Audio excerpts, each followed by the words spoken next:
अस्सलाम वालेकुम दोस्तों, welcome to the tech stream. आज की जो हमारी वीडियो है वो डेडिकेटेड है STS BPS 5 to 15 intermediate category के उन कैंडिडेट्स के लिए जो आज 13 जून 2023 को पेपर में अपीयर हुए थे।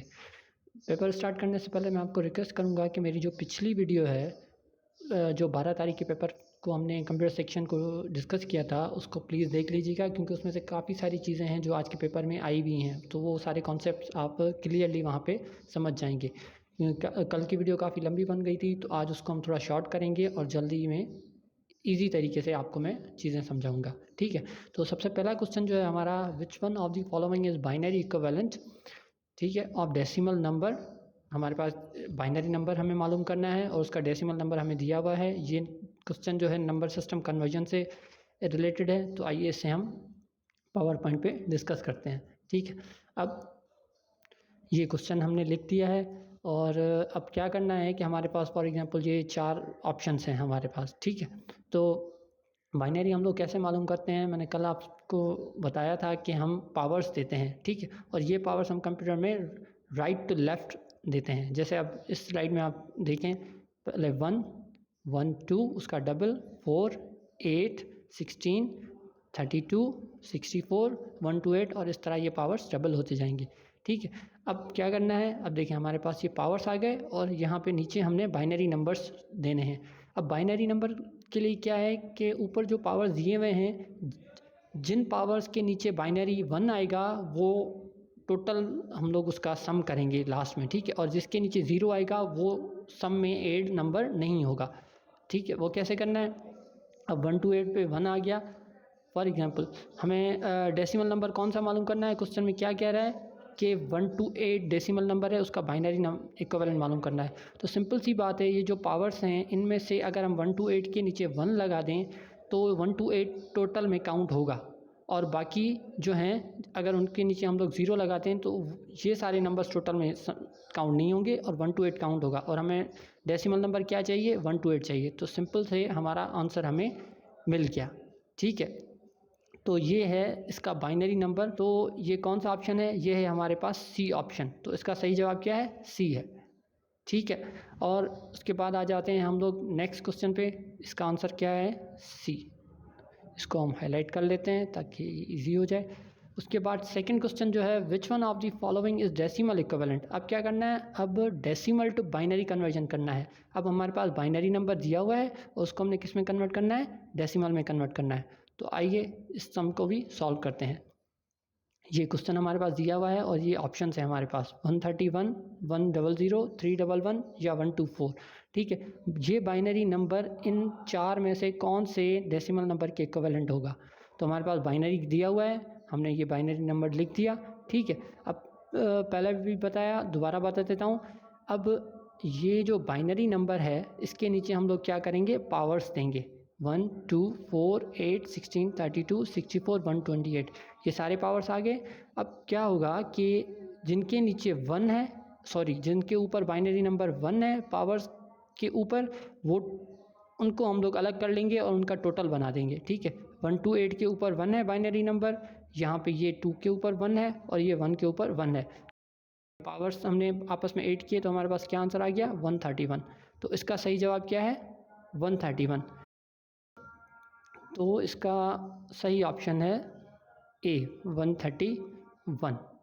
उसके बाद 93 क्वेश्चन है, which one of the following unit of processor solves arithmetic and logical problems. तो ये हमने कल भी डिस्कस किया था। कल के ऑप्शन में भी हमारे पास कुछ ऐसा इस तरह का क्वेश्चन था जिसमें मैंने बताया था कि कौन सा यूनिट जो है CPU का वो अर्थमेटिक एंड लॉजिकल ऑपरेशंस या प्रॉब्लम सॉल्व करता है।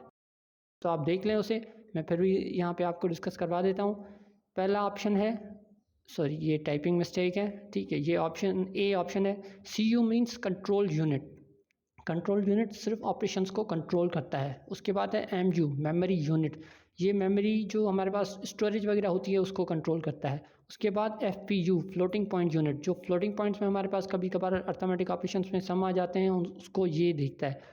और लास्ट में आ जाता है ALU, arithmetic and logical unit, और यही वो यूनिट है जो क्या करता है, arithmetic and logical operation solve करता है। अर्थमेटिक एंड लॉजिकल यूनिट, इसका नाम ही यही है। ओके, विच ऑफ, उसके बाद 94 question, which of the following is an example of optical storage device?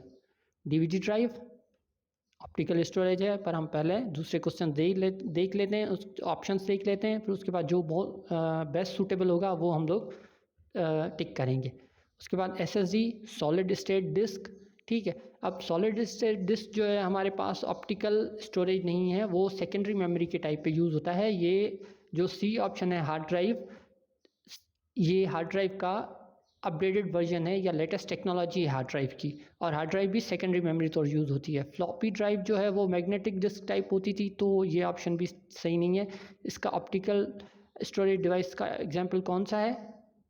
DVD drive, ये ऑप्शन A है। अगर मैं यहाँ पे आपको ये सही करवा दूँ ताकि आपको कोई कन्फ्यूजन ना हो, ठीक है, ये हो गया। उसके बाद 95 the extension of MS word 2016 file. अब सबसे पहले आप ऑप्शंस में देखें कि MS वर्ड, MS एक्सेल भी होती है, MS पावरपॉइंट भी होती है, MS एक्सेस भी होती है। इसमें से कौन सा ऑप्शन है जिसमें MS वर्ड का एक्सटेंशन दिया हुआ है? एक .xlsx ये एक्सेल का एक्सटेंशन है, .docx ये वर्ड का एक्सटेंशन है, .doc ये भी वर्ड का एक्सटेंशन है, .xls ये है एक्सेल का एक्सटेंशन। इसका मतलब है हमारे पास B और C ऑप्शन में से कोई एक होगा। अब मैं आपको यहाँ पे ये बता दूँ कि 2007 जो MS ऑफिस थी, MS ऑफिस मुख्तलिफ वर्जन्स में आ रही होती है, ठीक है। क्या होता है, पहले 2000 थी, फिर 2003 आ गई, फिर 2007 MS ऑफिस, फिर 2010, 2013, 2016, 2019, इस तरह वर्जन्स आते हैं MS ऑफिस के। अब यहाँ पे हमारे पास पूछ रहा है एक्सटेंशन 2016 MS वर्ड फाइल का। 2007 में जो है एक्सटेंशन है .doc मतलब डॉक्यूमेंट फाइल। उसके बाद 2010 ऑफिस, 2013 ऑफिस, 2016 ऑफिस, उसका एक्सटेंडेड वर्जन आ गया .docx। ये जो लास्ट में X है ये एक्सटेंडेड वर्जन को शो करता है। एक्सेल का भी यही है, ये दो ऑप्शंस हैं।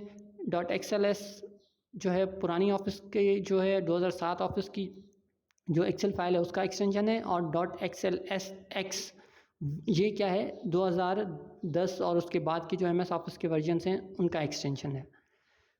तो इसका सही जवाब क्या है? .docx।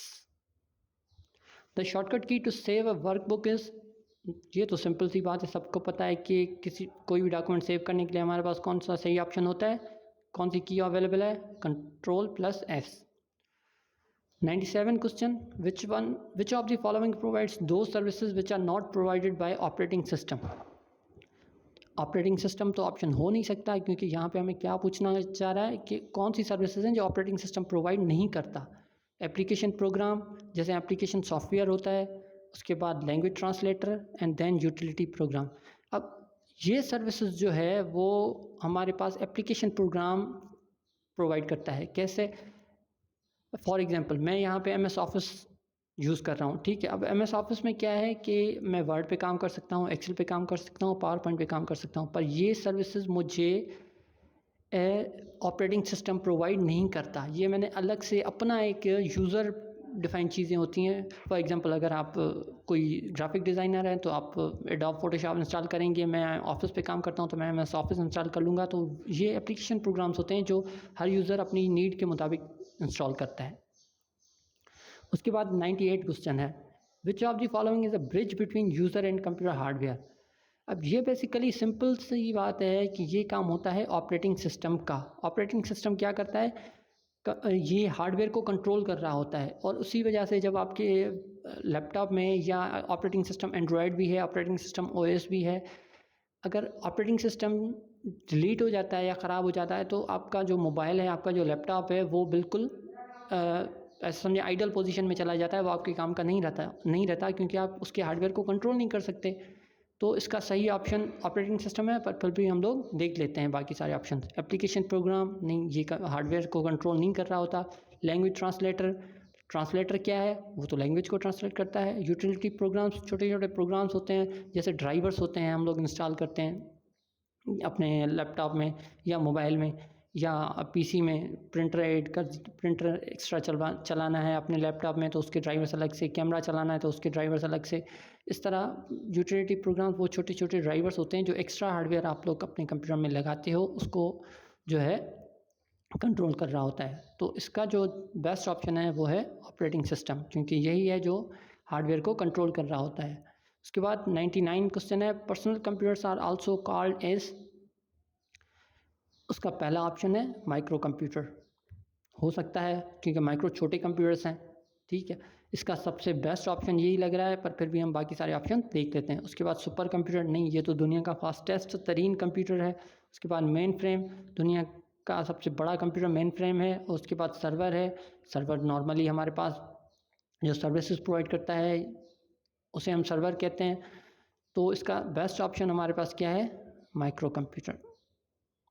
उसके बाद 100 question, the last one, the largest, fastest and the most expensive type of computer is the dash computer. Largest और फास्टेस्ट, माइक्रो कंप्यूटर हम पहले डिस्कस कर चुके हैं, माइक्रो कंप्यूटर नहीं है। सुपर कंप्यूटर दुनिया का फास्टेस्ट और बड़ा कंप्यूटर होता है, ठीक है, जैसे हमारे पास नासा वाले यूज़ करते हैं। उसके बाद सर्वर, ये इंटरनेट सर्विसेज के लिए मोस्टली यूज़ होता है। और उसके बाद मेन फ्रेम दुनिया का सबसे बड़ा कंप्यूटर, बड़े बड़े जो कंप्यूटर्स हैं वो मेन फ्रेम है, पर ये फास्टेस्ट नहीं है, ठीक है। अब इसमें से देखें, ये दो ऑप्शंस हमें काफ़ी सारे सूटेबल लग रहे हैं, पर यहाँ पे लार्जेस्ट एंड फास्टेस्ट का पूछ रहा है और द मोस्ट एक्सपेंसिव पूछ रहा है। तो वो कौन सा कंप्यूटर है हमारे पास, super computer. At the end मैं आपको कल वाली वीडियो की तरह कुछ टॉपिक्स बता देता हूँ जो मे बी चांसेस हैं जिनके, और इंशाल्लाह आपको हेल्प भी करेगा कि वो अगर आ गए तो आप इजीली उनको सॉल्व कर सकोगे। एक्सेल फार्मूलाज आ सकते हैं, if, count, as, sum, auto sum, find and replace, insert table. Shortcut keys आ सकती हैं जैसे आज आई हुई हैं कुछ, और उसके अलावा नंबर सिस्टम कन्वर्जन भी आ सकती है, octal to other number system, hexadecimal to other number system, या जैसे दोनों टेस्ट में बाइनरी टू डेसिमल और डेसिमल टू बाइनरी आया तो मे बी वो आ सकते हैं, जो मैंने कल भी डिस्कस किया था और आज की वीडियो में भी मैंने थोड़ा बहुत उसको डिस्कस कर दिया। आप लोग उसको देख लीजिएगा क्लियरली, आपकी हेल्प हो जाएगी। और इसके अलावा एक और टॉपिक है जो मुझे माइंड में आ रहा है कि जो हिस्ट्री ऑफ कंप्यूटर्स है वो भी आप लोग टॉपिक सर्च कर लीजिएगा, उससे रिलेटेड जो MCQs हैं वो आपको मे बी हेल्पफुल रहें और नेक्स्ट टेस्ट में चांसेस हैं उसके वो भी आ सकते हैं, ठीक है। उसके बाद अब लास्ट में मैं आपसे रिक्वेस्ट करूँगा कि मेरा जो चैनल है उसको सब्सक्राइब कीजिए। ये वीडियो अच्छी लगी तो इसे लाइक कीजिए, शेयर कीजिए अपने दोस्तों के साथ, ताकि मुझे भी मोटिवेशन मिल सके कि मैं आपके लिए और ज़्यादा वीडियोस बना सकूं। और प्लीज़ बेल आइकन पे क्लिक कीजिएगा ताकि मैं कल जो नेक्स्ट वीडियो अपलोड करूंगा कल के पेपर के लिए या उससे आगे जो भी पेपर्स वगैरह हैं या जो भी तैयारी करवाऊंगा तो वो आपके लिए हेल्पफुल रह सके और आपको वो वीडियो ईजीली अवेलेबल हो जाए।